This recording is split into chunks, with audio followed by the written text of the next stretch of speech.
Hello বন্ধুরা, good morning. আমি রিয়া। আমার নতুন একটা ব্লগে তোমাদেরকে অনেক অনেক ওয়েলকাম। তোমরা সবাই কেমন আছো? আশা করি তোমরা সবাই খুব ভালো আছো আর সুস্থ আছো। আর আমরাও না বেশ ভালো আছি। তো আজকে হচ্ছে গিয়ে শনিবার। তো এখন ঘড়িতে বাজে সকাল 8টা। আজকের ব্লগটা তোমাদের সাথে নিয়ে এখন থেকেই শুরু করছি। আর আজকের ব্লগটা পুরোটা দেখার অনুরোধ রইল। তো দেখো, প্রথমেই বিছানাটা পরিষ্কার করে নিচ্ছি। আমি না সপ্তাহে একবার করে চাদরটা পাল্টাই, মানে চাদর বালিশের ওয়ার সমস্ত কিছু চেঞ্জ করি, কারণ বাচ্চার ঘর তো। আর সত্যি কথা বলতে এত কাজের চাপ থাকে যে মানে 2 দিন 3 দিন অন্তর যে চেঞ্জ করব সেটা আর হয়ে ওঠে না। ওই জন্য মোটামুটি সপ্তাহে একবার চেঞ্জ করার চেষ্টা করি। তো দেখো, এগুলো সব কাচার জন্য। আর ওইদিকে ছেলে বসে আছে, আমি ওকে বলছি চাদরটা ছাড়তে, ওদিকে বসেই রয়েছে, উঠছে না। তো বন্ধুরা, তোমরা যারা আমার প্রথম থেকে সব ব্লগ দেখো তাদেরকে আমার অসংখ্য ধন্যবাদ। আর যারা আমার ব্লগগুলো আজ প্রথমবার দেখছো তাদেরকেও আমি বলবো যে আমার নতুন পরিবারের একটা সদস্য হয়েও। তো যদি আমার এই ছোট্ট পরিবারের এই ছোট্ট ছোট্ট কাজকর্মগুলো যদি তোমাদের ভালো লেগে থাকে তো অবশ্যই একটা লাইক করে দিও। আর যদি আমার ভিডিওগুলো তোমাদের সত্যিই খুবই ভালো লেগে থাকে তো আমার চ্যানেলটা সাবস্ক্রাইব করে দিয়ে আমার চ্যানেলের নতুন বন্ধু হয়েও। দেখতেই পারলে চাদরটা পুরো পাল্টিয়ে দিলাম।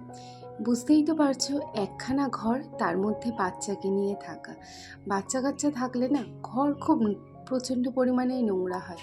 তবুও যতটা গুছিয়ে রাখা যায়, কারণ আমাদেরই দায়িত্ব হচ্ছে গিয়ে ঘরটাকে একটু সুন্দর করে রাখা। দেখবে হঠাৎ করে যখন কেউ ঘরে মানে বাড়িতে যখন আসে না, প্রথমে কিন্তু তোমার ঘরটার দিকেই তাকাবে। তাই জন্য ঘর একটা হোক অথবা ছোট হোক, সব বউদেরই কর্তব্য হচ্ছে গিয়ে সেই ঘরটাকে সুন্দর করে রাখা। ঘর গোছাতে পরিষ্কার রাখতে কোন মেয়ে না ভালোবাসে। বিয়ের আগে আমি কিন্তু আমার বাপের বাড়ি আমাদের ঘরটা, আমাদেরও কিন্তু একটাই ঘর ছিল, আমি যতটা পারতাম আমি কিন্তু গুছিয়ে রাখতাম, কারণ আমি আমার মায়ের একমাত্র মেয়ে। তো আমার দাদাও আছে। তো মেয়েদের কাজ হচ্ছে গিয়ে একটু ঘরটা গোছানো।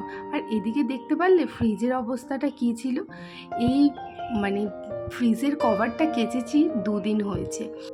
ফ্রিজের কভারটা যে আবার পাতবো, মানে একটুখানি ঠিক করে রাখবো, সেটার আর সময় হচ্ছিল না। বলে না, কিছু কিছু সময় না কাজ করতে ভালো লাগে তবুও এমন কুড়েমি ধরে যে কি বলবো। এইটা আমার ছোট্টবেলাকার আমার একটা খুব ভালো বন্ধু আমাকে উপহার দিয়েছিল। তো এটা আমার মার কাছেই ছিল।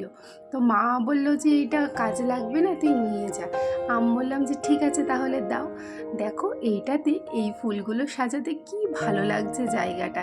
এই ফুলগুলো কিন্তু আমাদের সামনে একটা অনুষ্ঠান পড়েছিল, তখন আমার ছেলে না ওইখান থেকে তুলে নিয়ে এসেছিল।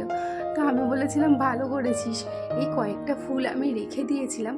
বলে না, ছোট ছোট কিছু জিনিস যদি একটু যত্ন করে রাখা হয়, দেখো এখন কি সুন্দর লাগছে। এবার একটুখানি বাইরের কাজ করতে হবে। বাইরের কাজ বলতে কাছাকাছি। আমাদের কলটা যেহেতু বাইরে, আমি কিন্তু কোনো বাইরের কোনো ভিডিওই তোমাদের সাথে শেয়ার করতে পারি না। তো দেখো, মোটামুটি কাছাকাছি করে নিয়ে চলে এসেছি। আর বিছানার চাদরটা আমি ভিজিয়ে রেখেছি, ওটা আমি বিকেলে কাচবো বলে। ওটা গরম জলে ভিজিয়ে রেখেছি যাতে পরিষ্কারটা একটু ভালো হয়, ওই জন্য। আর ছাদে না এত রোদ যে কি বলবো, মানে পা ফেলতে পারছি না। সকালে বাসি কাজটা সেরে আজকে প্রথমেই ওই বিছানার চাদর পাল্টিয়ে তারপর এগুলো সব কাচাকাচি করে নিলাম। এরপর রান্না বসাবো। সংসারের সমস্ত কাজগুলো যদি রোজ একটু একটু করে করা যায় না, তাহলে কিন্তু বেশি কষ্ট হয় না কোনো জিনিস পরিষ্কার করতে। কিন্তু একদিনে যদি সব নিয়ে বসো তাহলে কিন্তু হয়ে যাবে খুবই কষ্ট। তো দেখো, এখানে কতগুলোই জামা কাপড় কেচেছি। আমাদের মোটামুটি রোজই এইরকম জামা কাপড় বেরোয়। হ্যাঁ, বালিশের ওয়ার টোয়ার এগুলো রোজ আসে না, কিন্তু ছেলের জামা কাপড়, ওর বাবার জামা কাপড়, আমার জামা কাপড়, এগুলো তো রোজকার কাচতেই হয়। আর কালকে যেহেতু নীলষষ্ঠী এসেছিল, তো বর তো অনেকই ফল নিয়ে এসেছিল। একটা পেয়ারা রেখে দিয়েছিলাম, কারণ নীলষষ্ঠীর দিন তো আর নুন দিয়ে খাওয়া যায় না। তো আজকে পাতিলেবু দিয়ে নুন আর লঙ্কা দিয়ে না পেয়ারাটা একটু মেখেছিলাম। একটু কাসুন্দি দিলে হয়তো আরও ভালো লাগতো, কিন্তু বিশ্বাস করো এই পাতিলেবু দেওয়াতেও এত টেস্ট লাগছিল না পেয়ারাটার।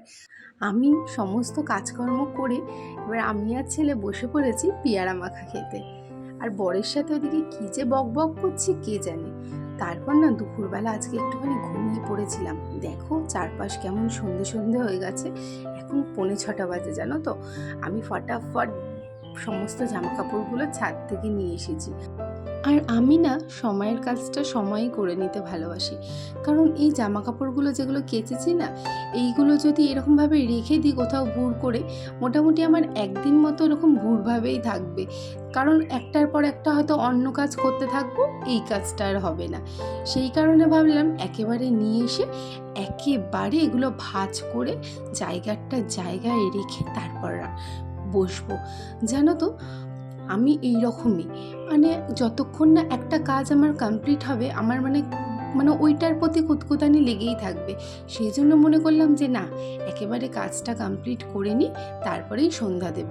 মোটামুটি 6:30টার আগে তো সেরকম সন্ধ্যাটা এখন হচ্ছে না, 6টার সময় হালকা আলোটা একটু অন্ধকার অন্ধকার হয়।